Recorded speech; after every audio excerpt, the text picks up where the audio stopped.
Once again, this is Marvin Ashutabi, and you are tuning into your own very favorite channel, Sculpt Quest. And today I have with me a guest. She goes by the name Amal Abass, and she's the winner of the Frauen Prize for 2023 here in Berlin. So I would like for her to introduce herself properly. Hi, I'm Amal. Amal Abass, as it has been said. I'm a social entrepreneur, and I'm happy to be here in this show together with Marvin Ashu. Yeah, like we already know, Sculpt Quest is a place where we talk about our own personal issues as African and look for possible means to help us be ourselves and take advantage and find meanings to what life actually has to offer us in a place where it seems like strange to us. Today I would like for Amal, our host, to share with us or educate us more on this particular subject that is a problem within our community. That has to do with relationship and looking at where you're coming from, Amal. You are like people say, I know you don't agree with what people use to describe the situation here. So it's about this mixed thing that I believe you have your own concept about it because I know you don't like people addressing children from these different cultural background as mixed. So being a woman and a mother who grew up from such a background, being that your dad is coming from Sudan and your mom is actually from Germany. So what is your opinion about this relationship, this kind of relationship? Well, I can talk about the subject from my own personal experience, but also from my work, in that I support children of African and Afro-diasporic heritage. And yes, I tend to intervene when people talk about mixed, or sometimes there are even more inappropriate terms referring to trigger warning, mulatto or half caste. And I find it very important to understand where this kind of language comes from. It comes from slave owners that had, the very explicit goal of dividing our people, the very explicit goal of, alluring to the fact that the more white blood supposedly someone had, the better they were. So they came up with this division of half caste, 16 caste, 28 caste. Yeah. And we all know that, all human beings' blood is red and there is no such differences. Because there is only one race, and that is the human race. Unlike animals where there are different races, we all belong to one. And as such, it is absolutely misplaced to use this kind of terminology up to this day. Yeah, so also this notion I'm half this or half that is rubbish, because we all have genetic material from a mother and a father. Right. And this whole notion that some people are mixed and others are not sort of implies that some children, would be pure.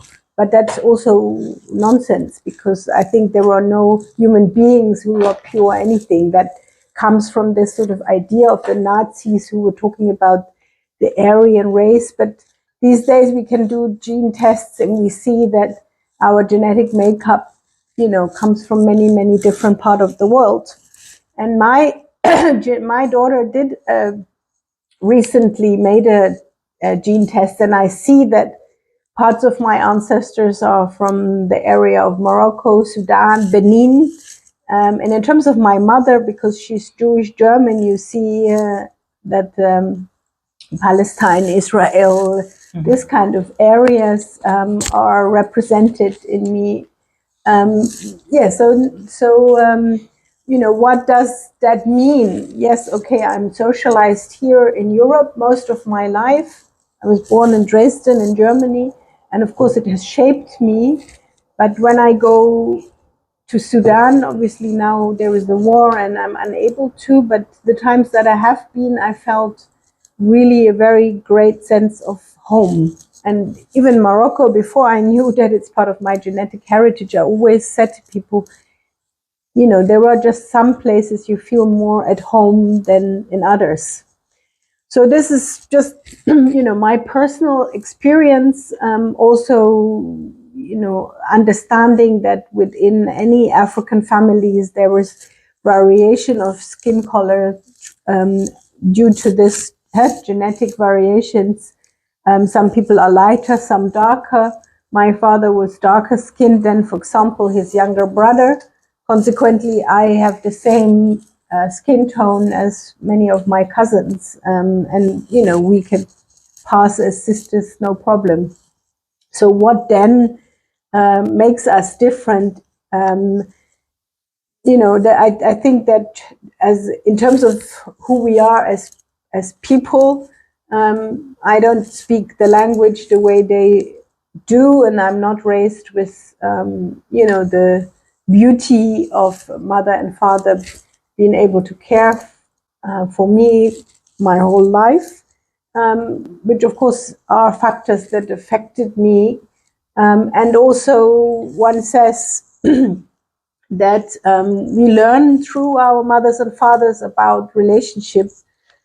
And I think that, you know, when you didn't learn that, it has a profound impact, and you will have to learn the way of, you know, doing long-term relationships with its ups and downs in another context.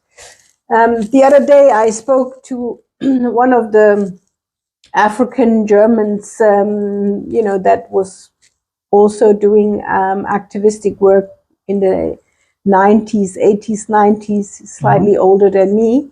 And he was saying that he observed that a lot of African Germans that he knew, they didn't sustain long-term relationships.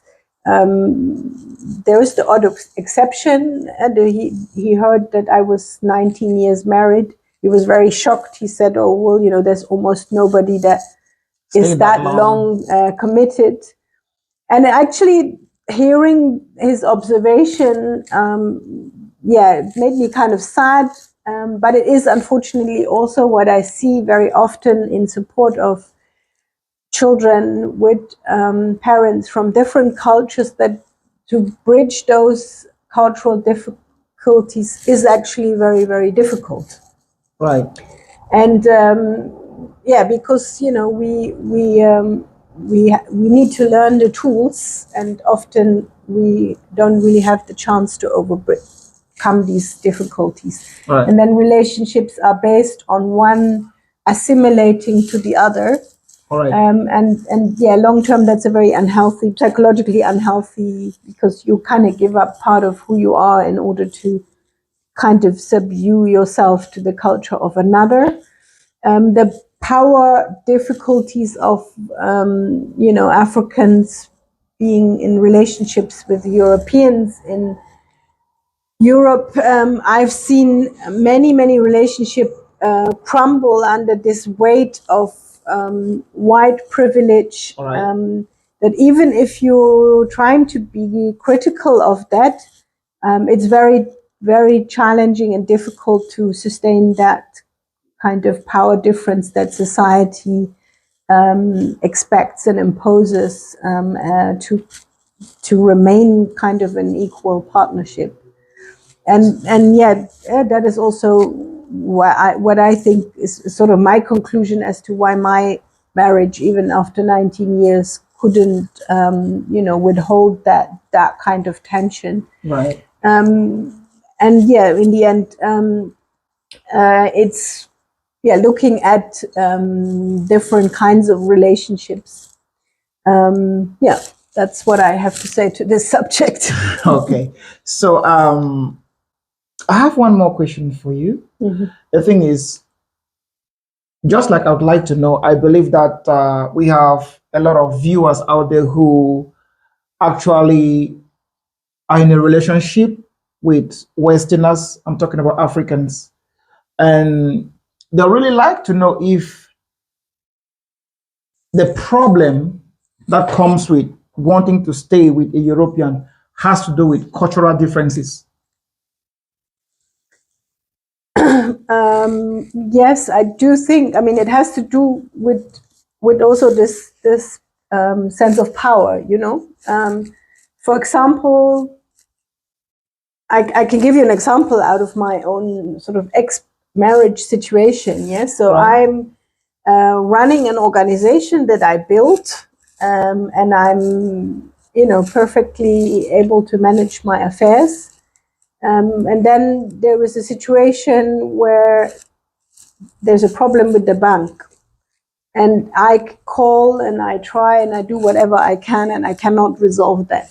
Right. And then, I asked my white ex-husband, and he calls once and raises his voice and talks to them in a certain way. He doesn't have an accent. He speaks Dutch. It's very clear who they're dealing with. And it's, they even go as far as transferring 1,000 euros from that account to his personal account, even though his name wasn't even on those accounts. So in a nutshell, that was racism. That was just a clear example of white racism. They get help to the point that the bank breaks the law. Okay. Whilst before, I was totally within my rights and I wasn't able to resolve the problem. And, that is, of course, not a nice thing to happen. Another thing is, I've accomplished something and there's an interview, and then my project is perceived to be his project, and they talk to me only in the terms of the wife of. Okay. And these kind of things, they do create problems in relationships because once or twice, of course, you get over it. But if that is the whole time, and if the other partner cannot really deal with that, right, it does create problems between people. So it's kind of, the outside world has an influence on the inside. True. And of course, I'm sure there are also white men and women who handled this situation better than my ex did. Right. But still, I do see generally from my observation that it is a really difficult subject. Okay. I would like to add one other thing. I think part of the other problem, which isn't so much to do with which culture somebody comes from, but just generally the way we deal with relationship in the West and in a traditional sense,